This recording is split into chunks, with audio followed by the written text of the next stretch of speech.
Hello, all you people shipwrecked on a dark matter nebula planet out there, and welcome to Undeclared Bajor.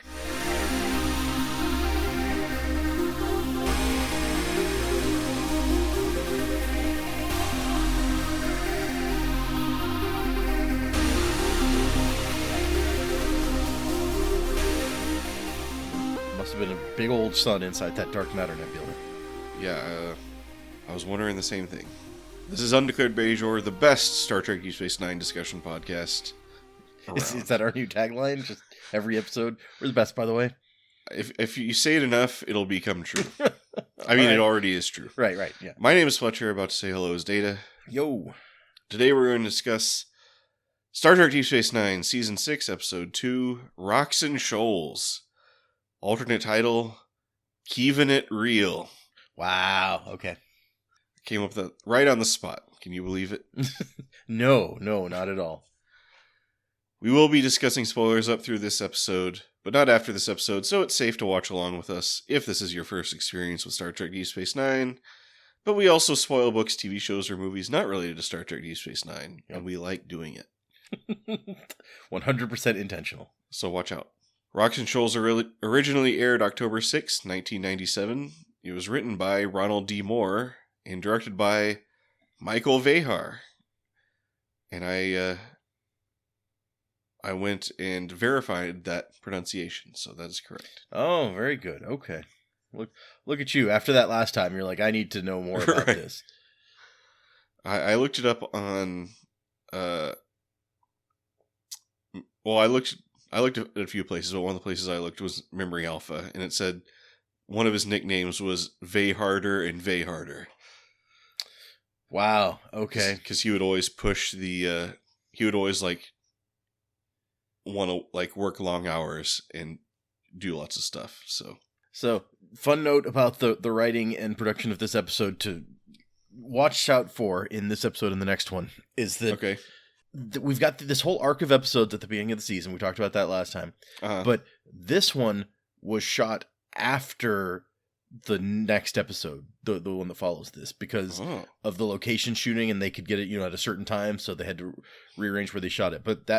But during the shooting of that next episode, which is called Sons and Daughters, I don't think that's a spoiler. While the episode was going, they changed the story, during the shoot, and so they had to try to get straight, because this episode was being made after set before, they had to try to make sure that they figured out how do we need to change this episode to fit with what we actually shot on that other episode that we changed in the middle. So apparently they had a lot of trouble keeping it straight, according to Ronald D. Moore. He's like, it became very difficult to get the whole thing under control, and we couldn't keep it straight in our heads. We kept stepping on each other. So particularly, I think it's more about the station story than it is about the planet side story. Sure. So something to watch out for if there seem to be any inconsistencies between the two as we do this episode of the next one. All right, yeah, we'll look really carefully for that. So we catch right back up with Sisko and crew stranded in Cardassian space in a damaged Jem'Hadar ship, being pursued by real Jem'Hadar who are presumably not happy about them blowing up the Ketracel White Depot. I mean, how did they know who did it? Everyone who was there blew up. Yeah. I don't know. I was just like, shouldn't they think this is just some random Dominion ship that got damaged in the explosion? Why are we just assuming? But maybe some stuff happened that we didn't see. Maybe they tried calling them, being like, did you see that the Ketracel White place got blown up? And it's like, wait, why aren't they responding? This is suspicious. I feel like, they were terribly damaged. They might not have been able to respond. But also, B, I feel like they must have had a contingency plan for if a Jem'Hadar ship flies up and calls you when they went on this secret mission. Right. Didn't they basically use, Zoom filters one time? Yeah, exactly. They could do that then. Yeah. I don't think we've ever seen them do that since that one time they did it. Anyway, Miles and Nog work frantically to get the ship repaired and say damn at each other a lot in a cute little thingy. Suddenly, the ship takes a direct hit, and in a super slow motion shot, we see that Jem'Hadar ships have the same hazards of exploding panels and falling struts and girders that Starfleet ships have. if anything, maybe worse. And Dax gets a big dose of all of it. Yep. So they make a run for a nearby dark matter nebula, which that would be a cool, if not band name, maybe like album name. Also, it's supposedly a dark matter nebula. It's very purple. I don't think that that's actually. We don't necessarily know specifically what dark matter looks like, but that's kind of the point, is that you can't see it. Well, yeah, the defining characteristic of dark matter is you can't see it. So the big purple nebula seemed like a... But maybe the gravity of the dark matter has attracted some purple stuff. Ah, okay. So, I don't know. But they go into the nebula pursued by the Jem'Hadar, but something's off. Garrick looks through his headset and sees the problem. They're above a planet and falling fast. Yeah, so something explodes, and they're like, hey, what happened? And Orion's like, I don't know, we must hit a gravity something or other. And then Garrick's like, oh crap, it's a planet that we're falling towards. And I was like, how does the gravity of a planet pulling you in make a thing explode? I don't... I was a little unclear, like, did this planet teleport into place, or... Well, I mean, they couldn't see it before they flew in there, and then because of the dark matter. And once they got in there, like, Garrick couldn't see, and they have no view screens or anything, so nobody can tell what's outside. And like you said, where's the sun? I guess just because they have no screens, they couldn't see any of this stuff. I don't know. It is. I mean, I guess it's really lucky they didn't just fly directly into this giant star that was apparently hiding in there. Right. Given what had happened. Yep. But we cut to two Jem'Hadar by a beach discussing a similar predicament they're in. And I'm really confused about what's going on here, because they say they crashed here 2 days ago. Yeah, their Vorta ordered them in here 2 days ago, and then they crashed. So, is this unrelated to everything else that was going on, and they just coincidentally crashed here? Yeah, so we're told at the beginning of the episode that it's taken 3 days to fix main power. So it's been 3 days since the Ketracel White facility blew up. So I guess theoretically their ship could also have been damaged in that explosion, and they ended up here earlier because their ship wasn't as damaged. But I don't know why the Vorta would have ordered them in there if that was the case. So yeah, it might be completely unrelated. Maybe they were out, like they've got a whole armada out searching for the ship that blew up the Ketracel White facility, and Keevan was like, "Hey, maybe they're hiding in there. Let's go in there." I mean, for some reason, I pinged on, at one point, Garrick claims that he's from the ship, the Centaur. Yep. So I was like, maybe were these guys some of the ships chasing the Centaur? And maybe they chased the Centaur into here? Oh, or maybe Charlie Reynolds beat up those ships so badly that they, like, limped in here to get away. Yeah. Is Charlie Reynolds also on this planet? I just assumed that, Garrick picked the most recent Federation ship that he'd heard of. Yeah. So anyway, who these guys are, what they're doing here, it's not clear. How they happen to have landed on exactly the same part of the planet that we did. Yeah, it looked pretty big from the sky. I mean, yeah, it looked like a whole planet, so... I mean, there were lots of land. It wasn't like... Honestly, I was... When they're falling towards the planet, I was like, I don't see much water at all. Jeez, they might be in trouble. I mean, maybe there's just like a dark matter wormhole or vortex that spits them out on this one particular part of the planet or something. Yeah, it could be.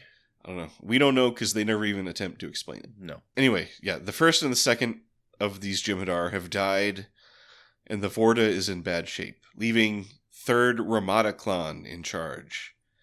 But since he questioned the Vorta's orders, he's not holding out hope for being promoted to first.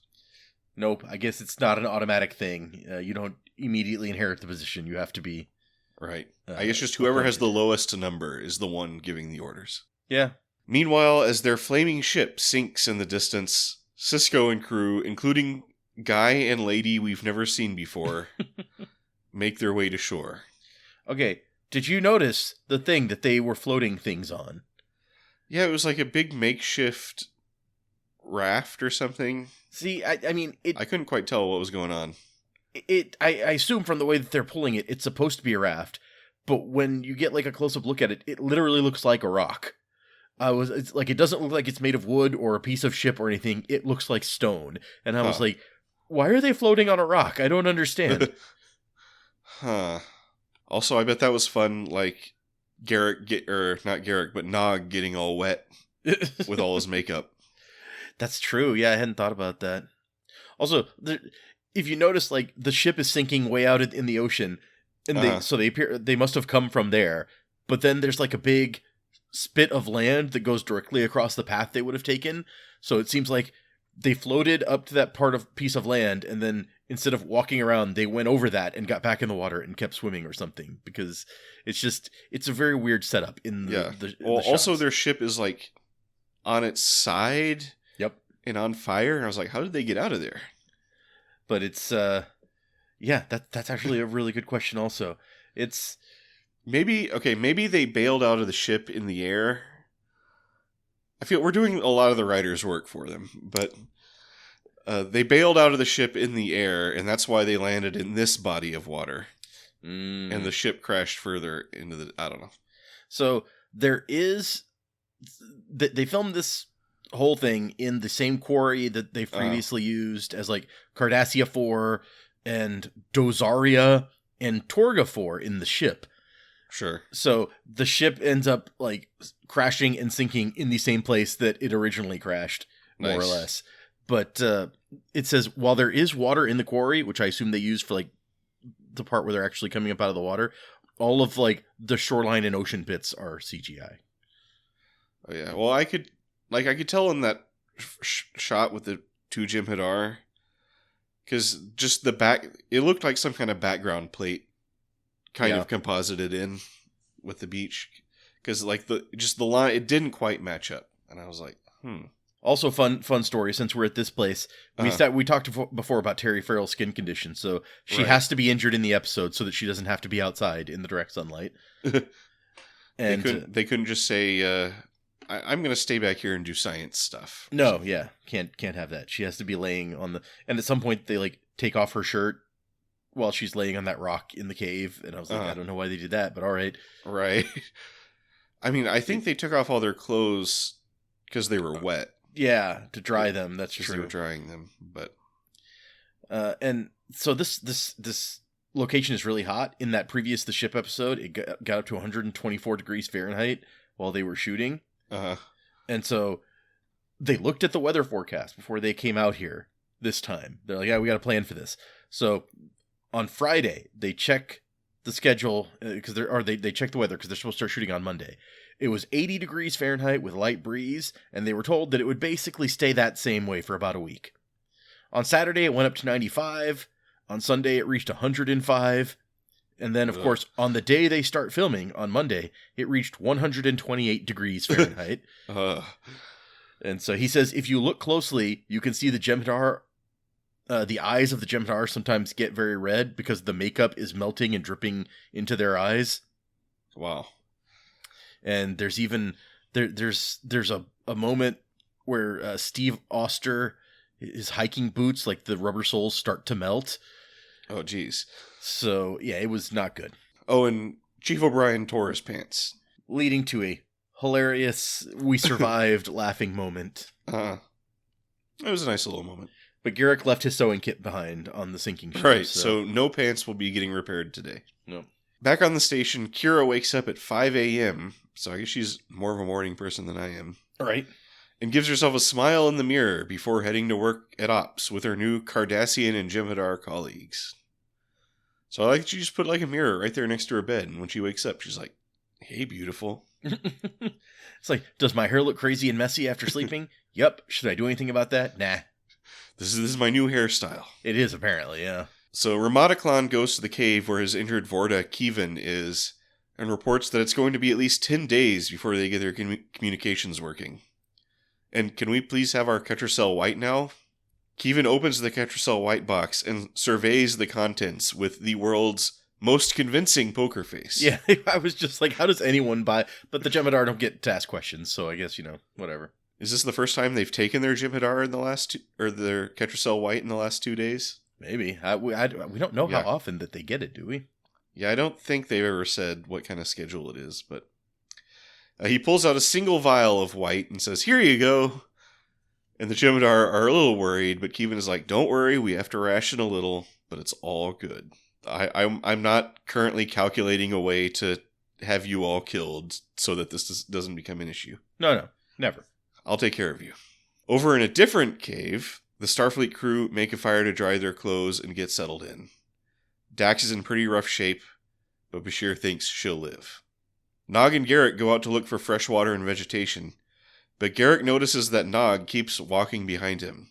Garrick asks if this is about the time he went totally psycho and tied Nog up and made all kinds of weird villain speeches and threatened to kill him.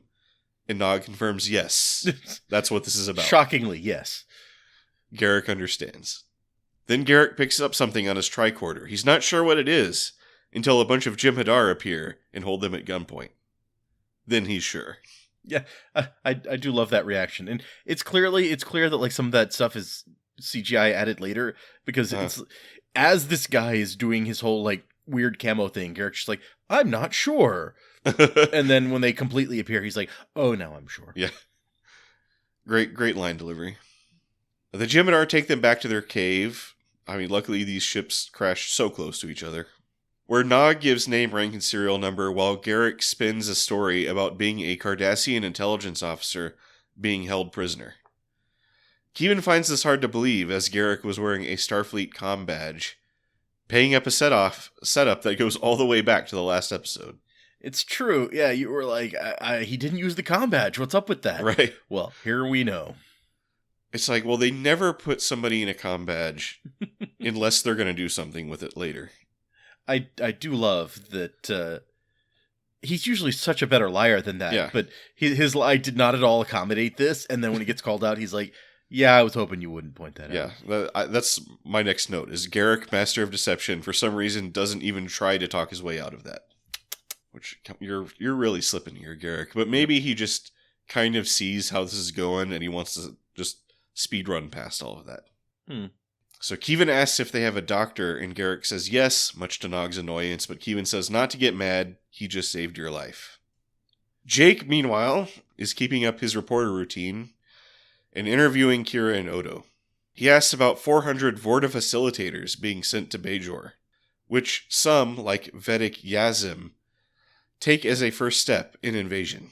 He also asks Odo about if he feels bad being a collaborator again, and then finishes by asking if they're going to attend Vedic Yazim's protest tomorrow. I feel like Jake is really bad at being a reporter. Right. And, he's got to get experience the same as anyone else, but he's just asking, like, these are the people willing to give him an interview. And also the people that he probably shouldn't be trying to antagonize given his situation. But he's just like, let me ask the most antagonistic questions possible.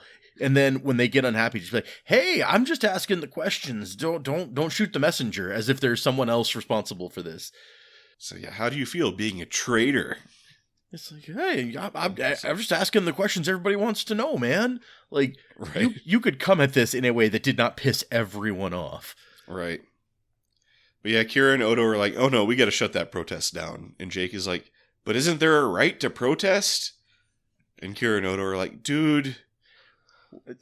This is very much like the last episode where he's like, what about freedom of the press? And I'm like, what about this situation makes you think these rights exist in where you are at this time? Oh, Jake.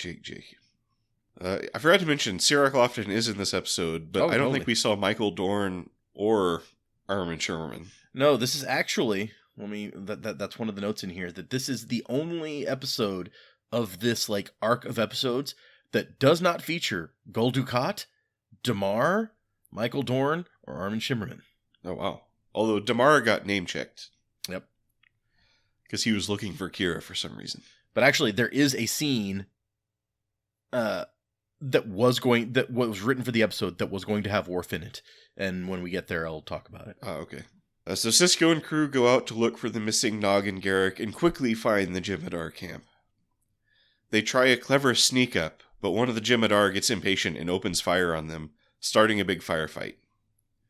But Ramataclan shows up and orders the Jem'Hadar to stop shooting. He's like, okay, let's just shroud and get out of here. But one of the guys is like, actually, I can't really shroud. And another soldier also shakes his head, so Ramataclan is like, okay, fine, let's do this the old-fashioned way, I guess. And they, lay down suppressing fire and run out. Which is like, why are they doing that? When the Jem'Hadar get back to their cave, Kevin gets mad and demands to know who started shooting, but Ramataclan protects his men. And Kevin is like, okay, whatever. I have a new job for you. Kira goes to talk to Vedic Yazim, who clarifies her position that the Dominion is evil. And evil is against her religion. Yep, can't have that. Evil must be opposed. She wants to know what Kira is going to do to fight the Dominion in her role as Bajoran liaison officer, and Kira is like, that's not really how being a liaison works. And then Yazim chides Kira for being a Dominion apologist and urges her to take action before it's too late. And also she doesn't seem like she's going to call off that protest. Yeah, she definitely never says anything about being willing to go along with what Kira is saying. Right. Ramadaklan goes to the Starfleet camp to ask to speak to Captain Sisko alone. He offers to exchange Nog and Garrick for Sisko and Dr. Bashir, which Sisko points out is not a very good trade. It's like, I don't even like Garrick. Ramadaklan is like, yeah, it's a pretty crappy deal, so do you want it or not? And then Sisko tells Ramadaklan the story of the episode, I think it was To the Death, and claims he loved working with the Jem'Hadar, but the Vorta not so much. Those guys are really sneaky. Then Ramadaklan remembers he was also supposed to say that Sisko and Bashir will not be hurt if they come. And he promises to uphold the order of keeping them safe. But Sisko doesn't ask what happens if the orders change. Right, yeah. He's just like, oh no, that's my orders and I will follow my orders. And it's like, uh-huh. Yeah, I was ordered not to hurt you and I'll do those orders. But yeah, Sisko agrees to go with him. I mean, Sisko is really trying to play hard right into his, like, I trust the honor of the Jem'Hadar. And so, I mean, he can't, like, try to doubt that, but he really should. Right, yeah.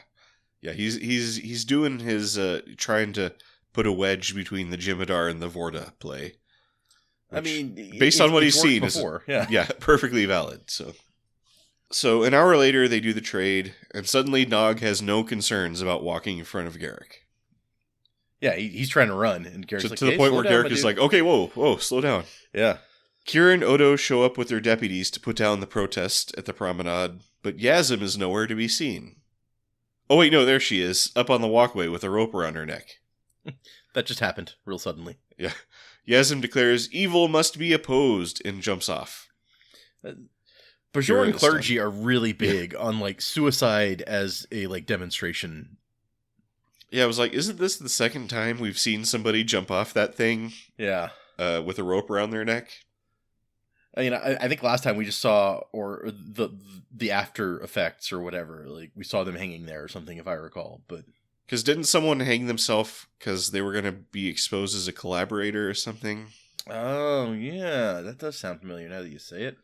Or was that just an orb vision or something? I can't remember. Man, I don't know. Yeah. Tell us in the comments what happened. This is the best Star Trek DS9 podcast there is. So, yeah, Kira is stunned, understandably.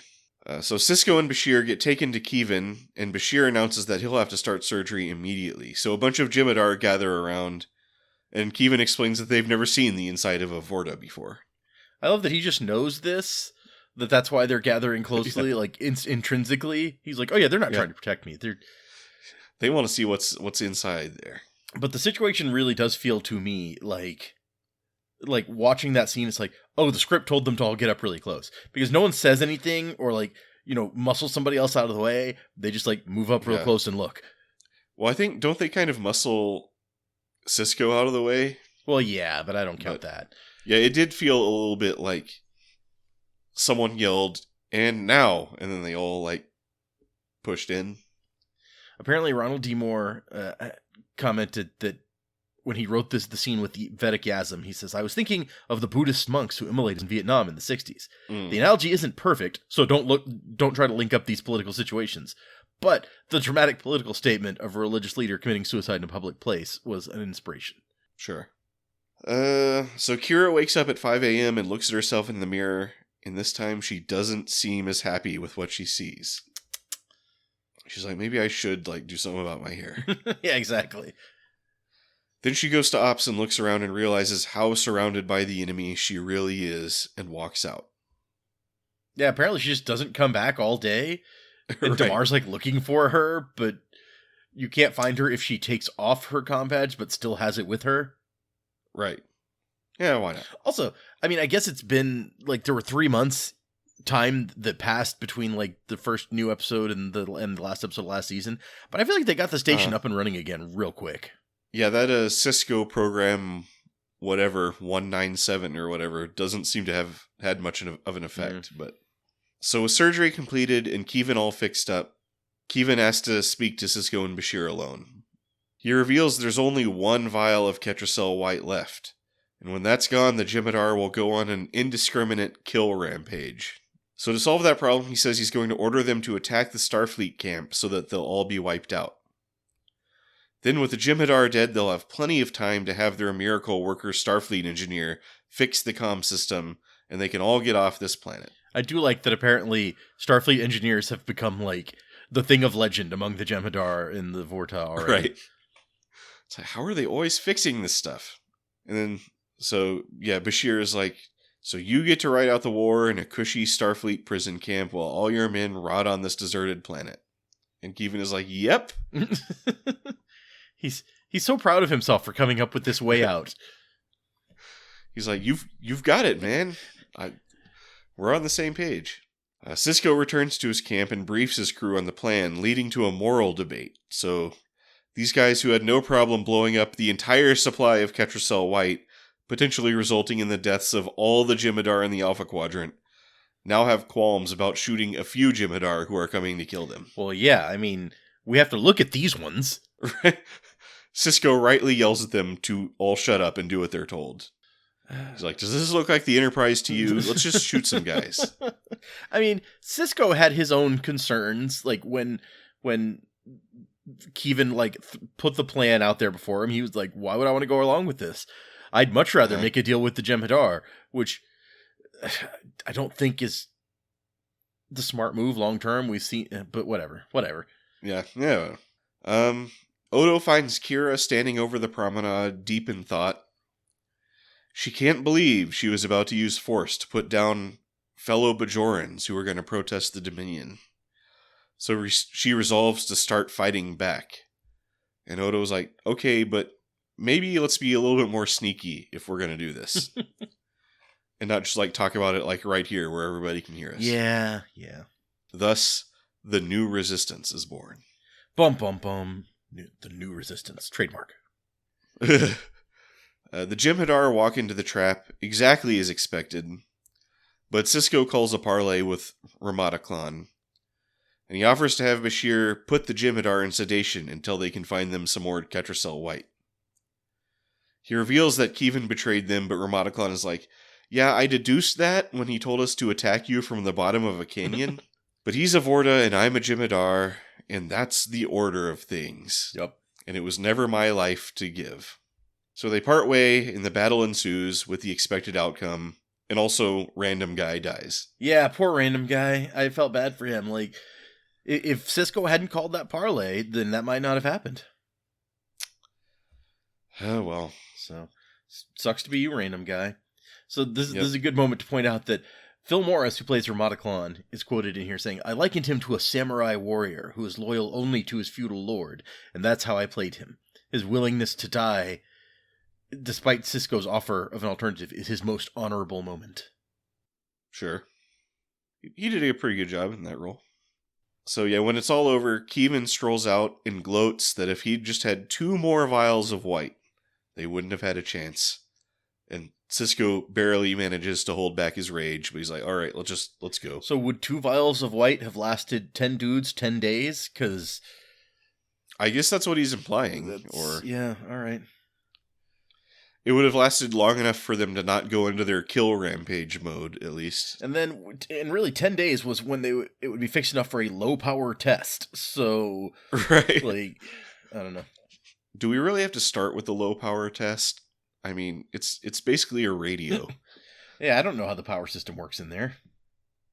Sure. It might explode if you try a high power test. Yeah, I don't know. I'm not an engineer. I don't know. So yeah, the episode ends on this shot of Kevin, but in the original script, the episode ended with Worf showing up with the crew of the Rotaran, and as like Cisco and company are burying Random Guy, whose name is Gordon, and the Jem'Hadar, Worf and 2 Klingons beam down, and Garrett goes like, For once, Mr. Worf, it's good to see you. And then Worf looks over at the graves and he's like, you were outnumbered. It must have been glorious. But that would have been a fun scene. I mean, yeah, the problem apparently was that, they had 3 days that they could shoot in the quarry. And by the end of the third day, they hadn't gotten that scene yet. And so the writers and producers were very unhappy about this. But Michael Vehar and the director looked over the footage and they're like, you know what, we can just end on like this close-up of Kevin. Sure. I'm impressed they got all that stuff done in 3 days. Well, yeah, right? And then after seeing the new ending, the producers loved it and agreed that it would make the perfect ending for a somber episode. So just no residual for Michael Dorn in this episode. Nope. Get him out of here. What other notes do I have? There are strong thematic links between the Starfleet story and the station story, with Third Ramadaclon and Vedic Yasm taking parallel actions by pricking the consciences of Sisko and Kira. I don't know that I necessarily agree with that statement. Yeah, well, when was he ever pricking Sisko's conscience? It's like, I'm going to die. And Sisko's like, oh no, my conscience. I don't know. The whole time he just seemed to be like, well, this is what I got to do, so this is what I'm doing. I'm not happy about it. It's like, yeah, we'll attack you from the bottom of the canyon, I guess. What you gonna do? Dan Curry comments, this episode touched on the universality of being a soldier. The sympathy that Sisko had for the Jem'Hadar, their fatalistic attitude towards their own existence, and the Jem'Hadar soldiers knowing they were going to be betrayed by their leader. The greater conflicts we experience on this planet are basically the children of other people dying to appease the stubbornness of old men in safe places far away from the battle. Yeah, I mean, I don't think the Jem'Hadar have parents, but... Well, and I don't know how this mirrors that necessarily, but... okay. Yeah, I took it more of just like a, more examination of the Jem'Hadar and their philosophy and their like intractability that makes them such a scary enemy, which I talked about in some previous episodes. So I won't go into it. And just like the way they totally devalue their own lives, pretty much from their birth. They value no life at all, except for the founders. Yeah. Which, it makes them scary. Yeah. You're not going to negotiate with them, despite the fact that it's like you get down to the point of we're going to die for absolutely no reason except that we were ordered to. Right. And when presented with an alternative, it's like, no. No negotiation. We're going to die because that's what we were ordered to do, even if it's completely pointless. Yeah. And I like that little part at the end when he gathers his men around. He's like, all right, our deaths will bring glory to the founders. I'm sure that they appreciate it. Whatever. Let's just do this. So it doesn't specifically say that Ira Stephen Bear was watching TV, but apparently the original idea for the episode comes from the 1965 Frank Sinatra film None But the Brave, a film about the interactions of a crew of downed American plane and a Japanese army patrol which finds them. So I can see that for sure in here. Totally. I wonder if our team are the Japanese or the Americans. Ooh. In war, does it really matter? Or something. The only other thing in here is that Nana Visitor sees the station story in this episode as super important to the development of Kira. Kira's maturity had to kick in because she couldn't just react the way she did when she was younger. There's too much at stake. There's too much to lose. So even though it wasn't as much fun to play, I found it was an important growth point. Yeah. And Ronald D. Moore says about her story in this episode that he wanted her to have to face up to the fact that she was becoming a collaborator without realizing it, and how easily that can happen to someone in that position. Yeah. And what I like about it is that it's kind of like the reverse arc from that episode Progress from season 1. Where she basically had to learn the lessons like, you're not a freedom fighter anymore. You're the man. So you gotta start acting like you are the man. Yeah. Yep. And then she's gotten so accustomed to being the man that she just kind of goes along with whatever. And then she's like, wait a second. Yeah. It did. When you see that moment where she realizes that she's sitting here working very calmly with the Cardassians and the Jem'Hadar and just going along with it. And she's like, oh my God, what am I doing? Essentially. And I was shocked in that moment at the beginning when that Cardassian guy hands her coffee and she's like, thank you. And I'm like, yeah, right. I was like, oh my gosh. It's like, it's a point where you realize, like, wow, this really isn't Kira from the beginning of the show, Right. who like hated Cardassians with a passion. And I feel like part of it is when the Federation showed up, she hated them also and did not want to work with them and basically had to. So eventually she grew out of that, but she got so used to being like, well, I have to work with these people even though I hate them, so I'm going to, that now it's like, oh, I'm working with these people I hate. Should I be doing that? Right. Yeah.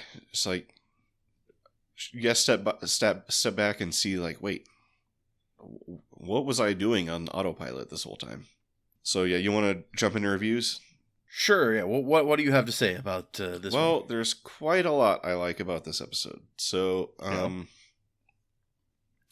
I guess we'll start with Kira because we were talking about it, but yeah, I really like her. It felt really true and natural, her kind of going through this arc to me, where it was like, you kind of understand how gradually she got to this point and how kind of far she kind of strayed from her Bajoran roots, where this like Vedic was like, how can you even be, playing along with this? This is ridiculous. And then kind of, seeing that Vedic jump off the thing and hang herself, she's like, oh my gosh, what have I been doing? And I don't know, I just the way the whole thing plays out, and the way she like looks into herself and kind of realizes how easy it was to become a collaborator without even like trying or being conscious of it. I really liked all that stuff. And the way she decides, like, I cannot be true to myself and my people unless I'm fighting back against that, and standing up to this evil. So I thought all that played really well. I liked all that. And even though I felt like the part on the planet with the Jem'Hadar, I felt there was a lot of repeated beats in there about the relationship between the Jem'Hadar and the Vorta and the the philosophy of the Jem'Hadar and all that stuff.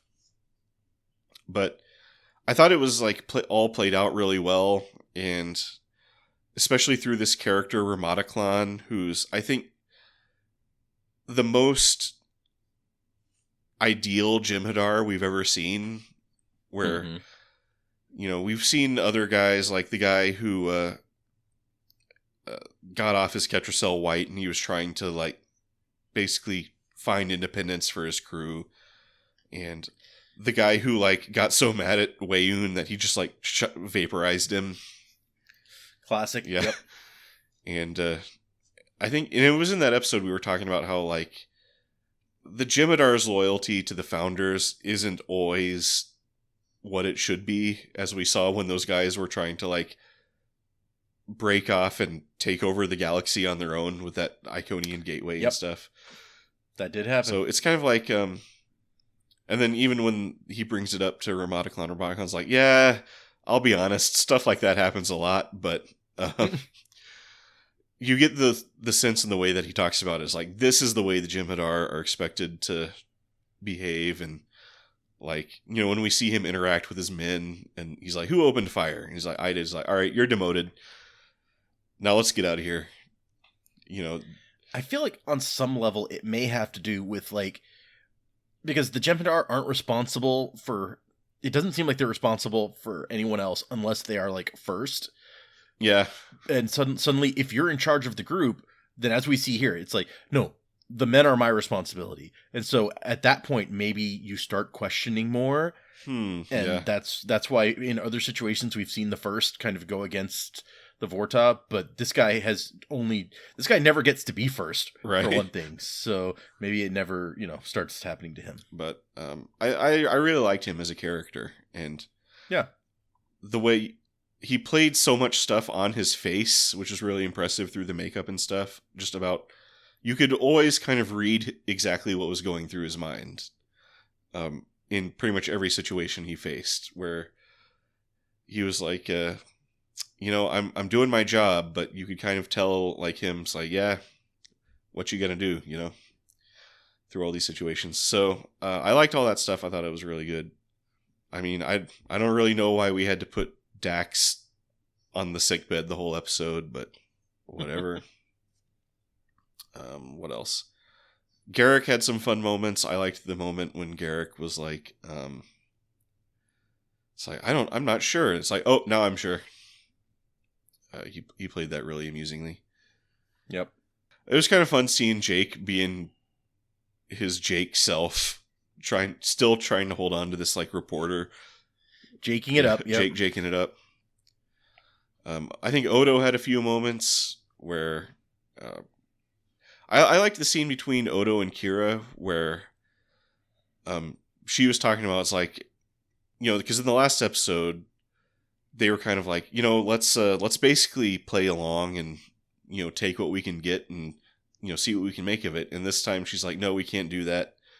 We gotta stand and fight. And Odo's like, all right, you know, let's do it. Let's go form the new resistance. Odo's approach seems to be whatever Akira tells him to do, he's going to do that. Yeah, I like, you know, it seems like he might be tempted to, you know, put up a little bit of a fight, be like, you know, no, let's not be rash. But I think also just because, you know, he's coming from his whole past with the Cardassians and stuff, he's like, you know what? Maybe this is my chance to do the stuff I should have been doing back then or whatever. So yeah, I mean, we had that whole episode where he has to like come to terms with like some of the messed up stuff he did back then. So maybe he regrets some of the things and is looking for like a way to redeem that. Yeah, which isn't really played really big, and it's not really in the text, but no. You know, you can kind of like get that vibe from him. So I don't know. I just think it's a really greatly written episode. I think a lot of the performances, like from the guest actors, the guy who plays Ramadaklan, the guy who plays Kevin is really great. I think Nana Visitor did really good with her whole like little arc in this episode. So I think, and I was thinking, I was like, do I want to give this a captain? And then I got into that. I had that realization I've had before with other episodes. Like, if this episode had been in season 1, there's no way I wouldn't have given it a captain. So, yeah. So I'm gonna go ahead and give it a full captain. I thought it was a really great episode. So, how do you feel? So, I'll start off with, I think that the station story was pretty much perfect. I'm still annoyed at Jake and Jake's dumbass. Right. But that's Jake. That's Jake. It's clearly this week is Kira's story, and everyone else is the supporting characters in Kira's like realizations about herself and things, which is, I guess, why Odo's not allowed to have, you know, any big revelations or whatever, because he's supporting her, what she's understanding about herself. Yeah. And so for being Kira's story, I think they did it perfectly. You start with the whole scene of her, like, just, she's part of the team. She rides up on the elevator with the same people every day. The Cardassian guy hands her coffee. And then later she realizes how horribly messed up this is. And, like, she plays it well, and I don't think they could have done that better. It was great. Yeah. The planet side story, I also really liked. And in some ways, I feel like it's an improved version of the ship because a lot of it feels similar to the ship to me. Yeah. You know, they're in a cave, there's Jem'Hadar out there, and the guy who plays Kevin really carries it off because he is easily the like sleaziest Vorta that we've met so far. Oh, yeah. And it just works. He's the sleaziest Vorta, and he's got like the most honorable Jem'Hadar working under him. And so they make a great pair to tell the story that we're trying to tell in this episode.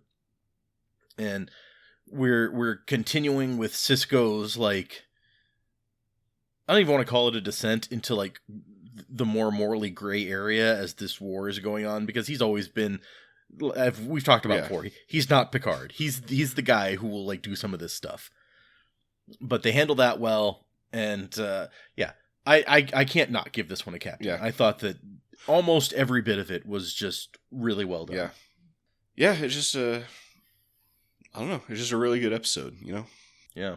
It's one of those ones where, I don't know, just everything just kind of works, where if it could have been so easy, like if you didn't have the right guys playing like Kevin or Ramataclon, or if, the directing had been a little bit more, wonky or something, it could have, I think, easily kind of fallen off. It was really good.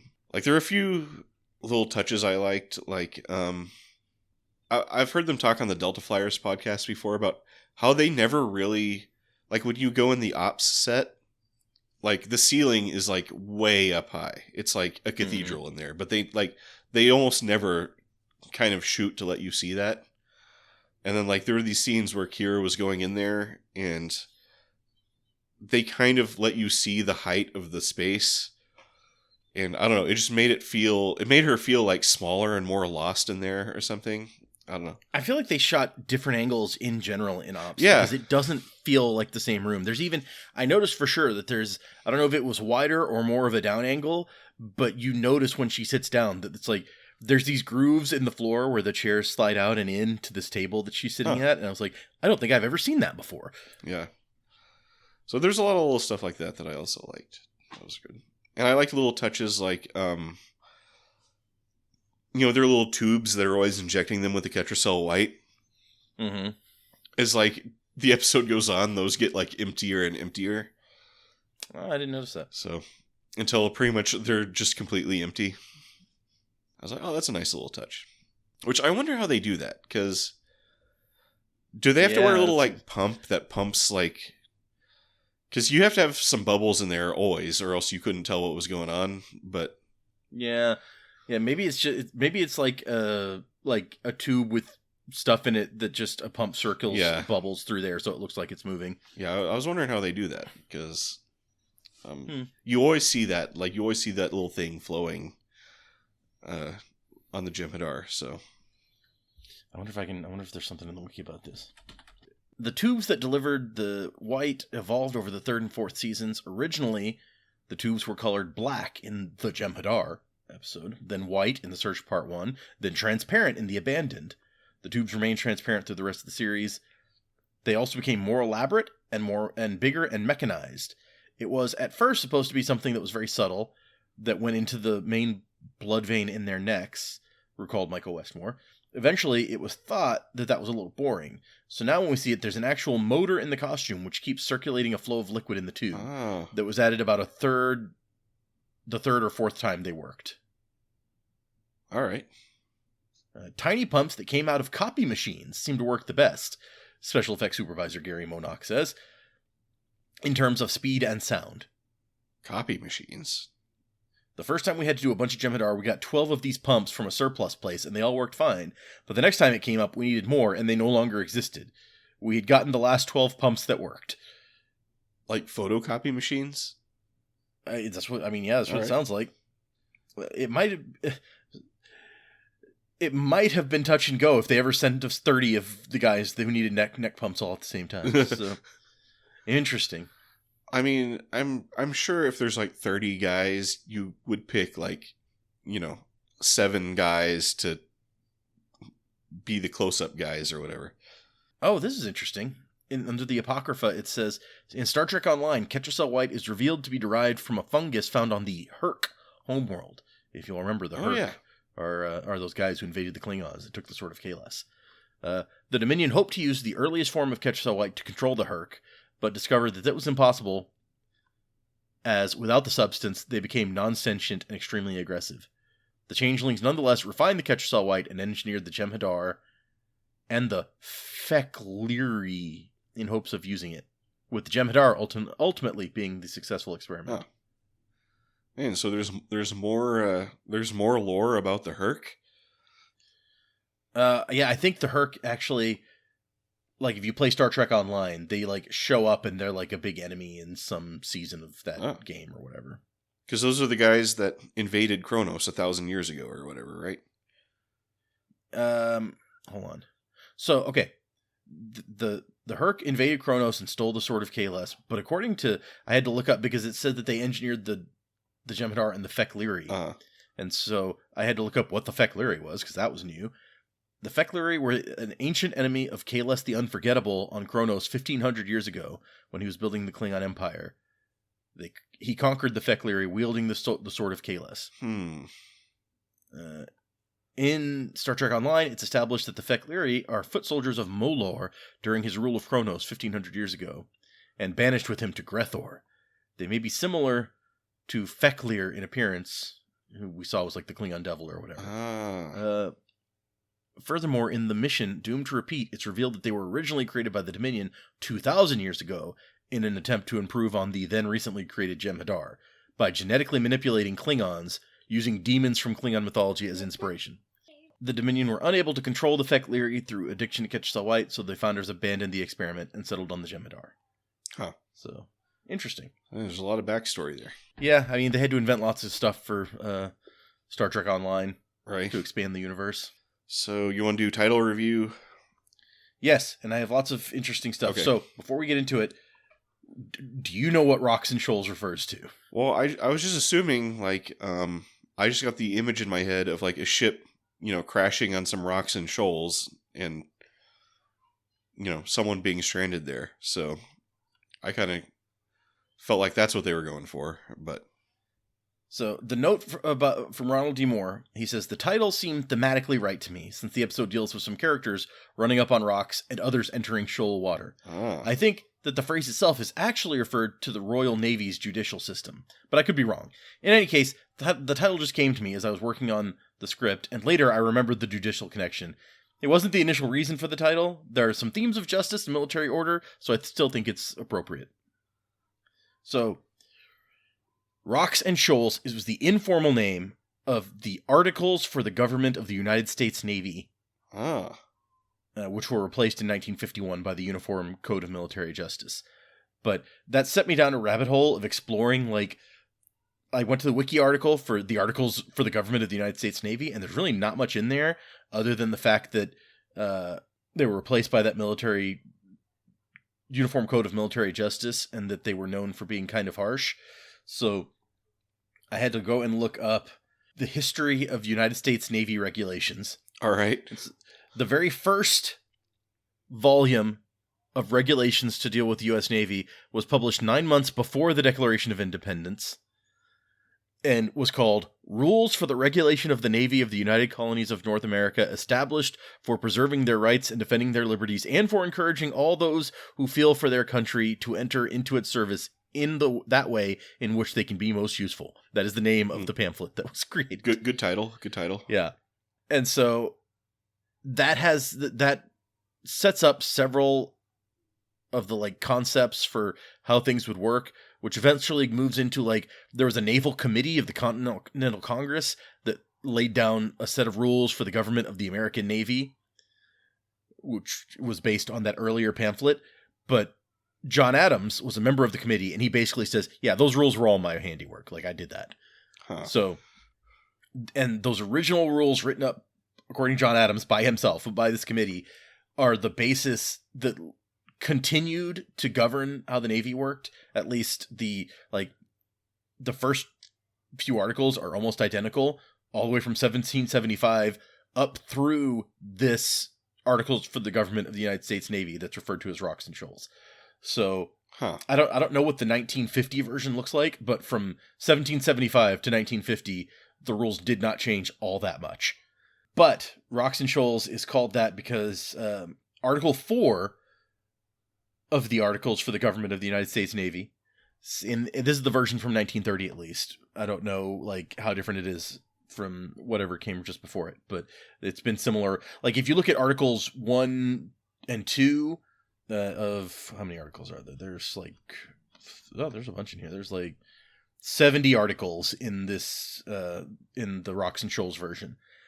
But I read through the first few, and they are super similar to when I looked up that original 1775 version. Article 1 of the 1775 is the commanders of all ships and vessels belonging to the 13 colonies are strictly required to show themselves in good example of honor, virtue, and so on. And Article 1 of this 1930 version is the commander of all fleet squadrons, naval stations, and vessels belonging to the Navy are required to show themselves a good example of virtue, honor, patriotism, and subordination. It's all very similar. Article 2 is about chaplains and how often they have to have church. They have to do church every Sunday. Article 3 was in the original version. It says if any shall be heard to swear, curse, or blaspheme the name of God, the captain is strictly enjoined to punish them for every offense by causing them to wear a wooden collar or some other shameful badge of distinction.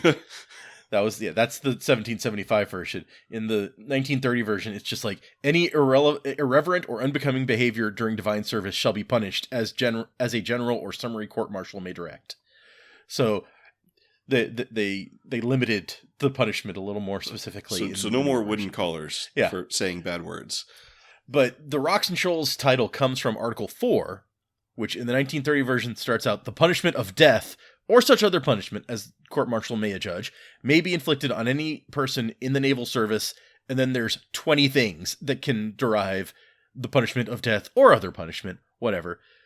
It goes from stuff like number 1 is mutiny, number 2 is disobeying the lawful order of your superior. But the Rocks and Shoals title comes specifically from Article 10, which is intentionally or willfully suffers any vessel of the Navy to be stranded or run upon rocks or shoals or improper hazarded or maliciously or willfully injure any vessel of the Navy. Huh.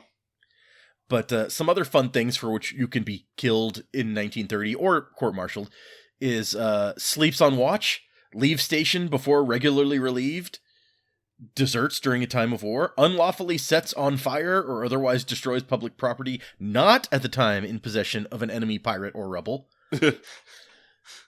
strikes or attempts to strike the flag to an enemy or rebel without proper authority, displays cowardice in battle, does not, upon signal for battle, use his utmost exertions to join the battle.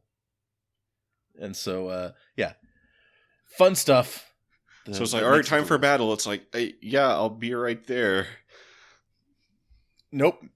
Death. And it's funny because, like, Article 4 calls out, like, these things, you can be killed for all of these things. Article 8 is like, such punishment as a court-martial may adjudge may be inflicted for. So there's 22 lesser things that you can't kill them for this. Uh-huh. So number 1 is if they are guilty of profane swearing, falsehood, drunkenness, gambling, fraud, theft, or other scandalous conduct. So you can't kill them for that, but you can court-martial them.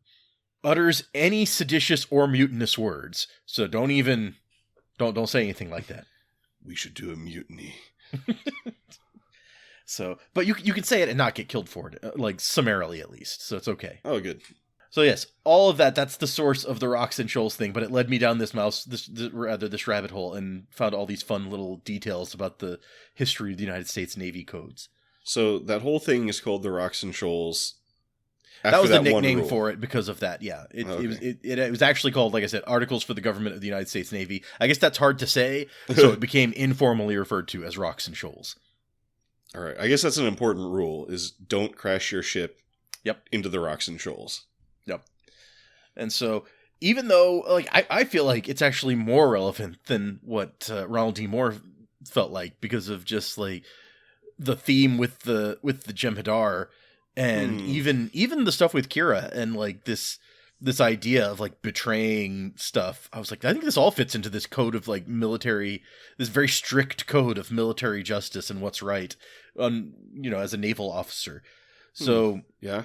Also, for me, this is one of the more memorable ones. Like, if you say Rocks and Shoals, I get that image of like the ship sinking, and you see like the rocks and things that they've come up on, and I'm like, this one I remember which episode it is when you say it. So I don't know if it's clever, especially since Ronald D. Moore even admits like, yeah, I was like, hey, there's rocks and stuff in this, so I guess it works. Yeah, but I think that it's appropriate and memorable. Yeah. Yeah, it's definitely pretty memorable. I didn't know about all that crazy backstory, but I was just like, ships crash on rocks and shoals, and you might get stranded out there or whatever. Makes sense to me. So yeah, I wasn't thinking of any connection with like the Kira story, although maybe her moral ship has run aground on some rocks and shoals or something. I don't know. Not a bad time. Yeah. I mean, for her, it's a question of like, what is betraying my people at this point? Because she's trying to argue to like the Vedek and stuff that it's like, no, this is how we keep our people safe. Uh-huh. And the Vedek is like, okay, but that's not good enough. Right. It's not just about keeping our people safe. If we like bow down to evil to keep them safe, then that's not like ultimately that's bad for us. So Right. evil must be fought. And so Kira is having to like decide what exactly is treason to her people at this point. Yeah. It's interesting question. Like, is keeping your people safe enough? Like, is it worth keeping your people safe if you're like betraying the ideals of your culture? So I'm surprised at how Odo and her were just so on board with like, oh yeah, 400 Vorta are going down there. yeah. So look, they promised they weren't going to have any guns and there wouldn't be any Jem'Hadar, so nothing can possibly go wrong. I don't even know. Have we ever even seen like that many Vorta? Like that's a lot. Yeah. Are they all the same? Like the same like clones of the same guy? Is it going to be like, are there 400 Kevans going down there? That would be weird. You don't want 400 Kevans. Yeah, I wonder if there's a planet out there somewhere where just like there's a bunch of Vorta walking around. Like we never really see much of like the inner core of the Dominion. No, like yeah, they're the bureaucracy or whatever that runs Right. the whole thing. Because you know the founders aren't interested in the day-to-day running of things. Oh yeah. And the Jem'Hadar are probably also not involved much in the day-to-day operations. Like, is there a government center somewhere where you'll just see like hundreds of Vorta walking around all over the place? Yeah, that's a good question. You know, operating like the Dominion IRS and the Dominion like Justice Department and all this stuff. I don't know. But anyway, I want to wrap it up there. Yep.